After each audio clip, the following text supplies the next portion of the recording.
Let's start with the basics. Why do you even need to bother with a portfolio? I mean, can you not just send your CV and call it a day? So in my last video, I talked about why you need a portfolio and address the 5 W's and the H of a portfolio.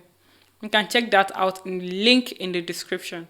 So now today I'll be talking about how to make a killer portfolio, what you should include, and tips to make your portfolio stand out to recruiters. So stay with me as we go through this journey together.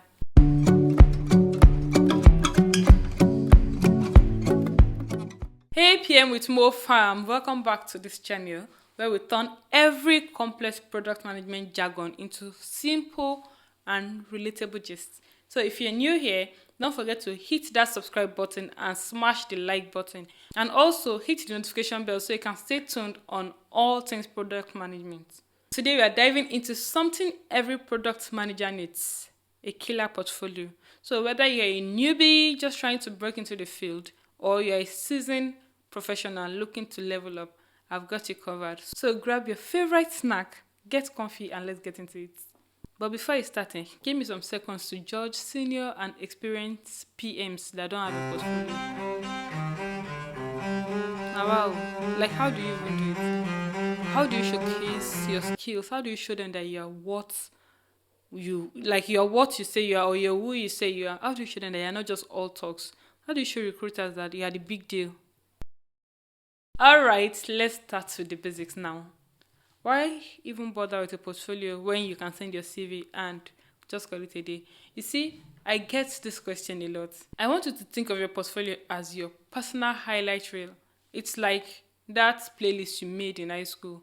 But except instead of filling it up with love song, it is packed with the amazing things you've done in your product management journey. So your portfolio is the chance you have to showcase, not just tell what you bring to the table. And let's be honest, in the world of PMs, action speaks louder than words. So recruiters want to see what you've done, what you can do, and how you're bringing value to their company. Now let's talk about what you should actually put in this magical document. First things first, you need to showcase your project.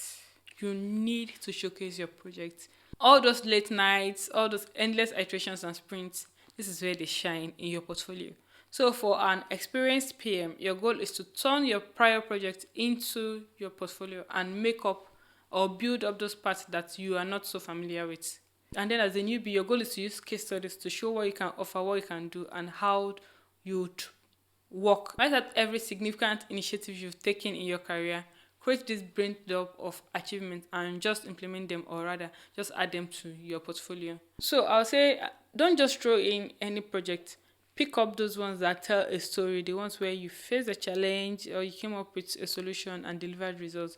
And then don't forget that you need to add numbers. Recruiters love to see numbers. So did you increase user engagement by 30%? Did you slash cost by 20%? Put in those metrics there, because numbers don't lie. Recruiters love numbers. They need to see that you've done something. Quantify your work. Show them that, okay, this is what I bring to the table. And then for a newbie, you put in case studies. Choose situations or show them scenarios where you can come in as a product manager, what you will do in those scenarios. Choose stories where the context is easy to establish, so you don't waste your time in writing about every feature. If not, you'll end up with another notebook. You don't want that. I know that, Maka, you still be tempted to copy everything, but just try. Choose features that stand out and are clear and easy to understand, because you're not in the recruiter's mind, so you need something that is very easy for them to understand, and just use those in your portfolio. Case study is where you break down a project from start to finish. You explain the problem, you show your process and your outcome, and please don't make this boring. Like, spice it up with visuals, maybe even a meme or two. Please remember, we are not just here to get informed, but we are here to entertain also and keep it really interesting. So use cute but professional animations, use cute but professional GIFs. So I'll create another video in my playlist for newbies where I'll explain in details what format to use to create your product portfolio and basically everything you need to add in your portfolio. So subscribe, turn on the notification bell so you can get notified whenever I post a new video and you don't miss it. Next, don't forget to add a personal touch. Like, here's the secret sauce. Add a personal section. It's where you talk about you. What's your PM philosophy? What gets you out of bed in the morning? What's your favorite tool or framework? Heck yeah, you can even throw in a fun fact about you, like how you want to save the project using a whiteboard and 3 cups of coffee. Everything goes in that section. Just make sure that it's fun, interesting, and it's about you. Talk about yourself, brag. So this section shows recruiters and potential employers that you're not just a robot. Like you're not a robot, you're not just churning out products. You're a human being, you have emotions, you have passion for what you do. Then next I'll talk about the portfolio formatting tips. Let's talk about the presentation. Your portfolio should be clean, it should be concise and easy to navigate. Think about it as a well-designed product because, well, it is. Use nice headings, bullet points, visuals to shake things up. Like shake it up, shake it up. You see, no one wants to read a giant wall of text, so use visuals, make it interesting. And this is a pro tip: make it digital and interactive. You see, this is 2024. Like if you can include links to live project videos or even a short video intro of yourself, it is 2024, guys. It's time to get creative. So put those things in. They want to see it. Like recruiters don't want to just be reading text. They want something to entice them, something interesting to read. Like we're tired of reading notes. And a bonus tip: go the extra mile. So before I wrap up, here's how to go the extra mile. Include testimonials or references.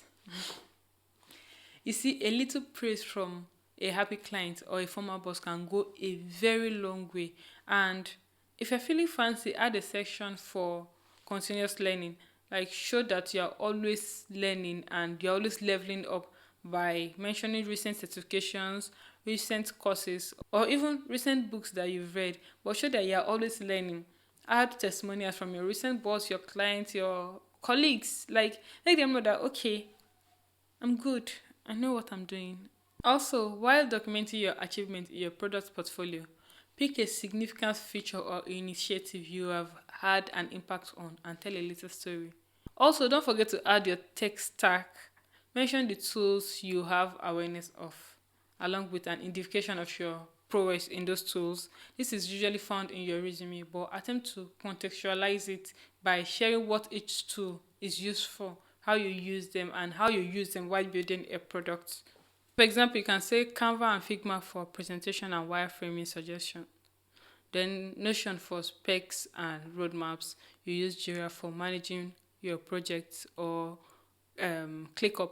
Then Google Forms and SurveyMonkey for survey and research. So highlight these your tech stacks and how well you can use them, how you use them while building a product. So if they hire you, oh, this is what I'm going to use to do this. So I like those things. Recruiters love to see it. And that's a wrap, guys. Now you know exactly what to include in your product management portfolio. And then remember, this is not just a document. It is your chance to stand out from the crowd and show the world what you're made of. Show them what you can do and who you are. And I'll be sharing another video soon, specifically for newbies or starters in product management. What you should include as a beginner without projects. I'll talk about your user persona, mapping out your user journey, and even where to host your portfolio. Also, I'll talk about the portfolio format. And basically, I'll be telling you everything you need while building your product portfolio. So stay tuned, subscribe to this channel, and I'm going to be your product buddy. So if you found this video helpful, don't forget to like, share, and subscribe. And hey, drop a comment below if you've got any portfolio tips or if there's a topic you want me to cover in my coming videos. Let's keep the conversations going. Until next time, keep building, keep learning, and keep shining as a PM. Peace out. PM with Mo. Bye.